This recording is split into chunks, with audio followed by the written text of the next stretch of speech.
Au titre de la présidence du Faso, le Conseil des ministres a adopté un décret portant lancement de l'initiative présidentielle Faso-Mebo.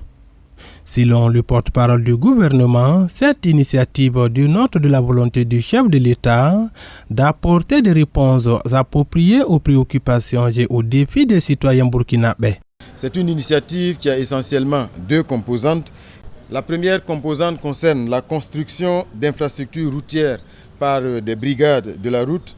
La deuxième composante fait référence au réaménagement et à l'embellissement urbain à travers la construction de logements décents, l'assainissement et la création d'espaces publics verts. Au titre du ministère de l'Industrie, du Commerce et de l'Artisanat, le Conseil a adopté deux décrets. Le premier décret porte création d'une société d'économie mixte dénommée Société de gestion du technopôle pharmaceutique intégré de Kokologo. Comme vous le savez, notre pays importe pour environ 99% de ses besoins en produits pharmaceutiques, estimés à plus de 130 milliards de francs CFA pour ce qui concerne les médicaments seulement. Et le constat qui est fait aussi est la disponibilité et l'accessibilité des produits de qualité constitue toujours une préoccupation majeure, à tel point que des instructions ont été données par les plus hautes autorités de l'État de travailler à rendre réel le projet, ce grand projet d'envergure de création du technopôle pharmaceutique intégré de Kokologo. Il s'agit d'une zone industrielle qui va s'étendre sur environ 78 hectares dédiée à la recherche et développement, à la production entrepreneuriale et industrielle des produits pharmaceutiques dans notre pays afin de les rendre accessibles et disponibiliser des produits de grande qualité.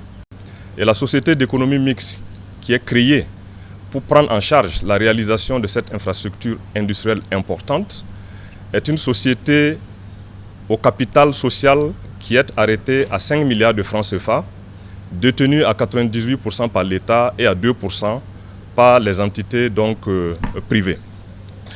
Le deuxième décret adopté porte sur la définition des critères d'octroi des primes de bilan dans les sociétés d'État et les établissements publics de prévoyance sociale. L'adoption de ce décret permet de définir désormais des critères harmonisés, uniques pour l'ensemble des entités publiques, donc d'octroi des primes de bilan. Et désormais, la prime de bilan n'est possible qu'en cas de résultats positifs, permettant donc de couvrir les reports à nouveau antérieurs négatifs. Et il est aussi plafonné, il ne devrait pas excéder 10% de la masse salariale et 15% du résultat net réalisé par l'entité donnée.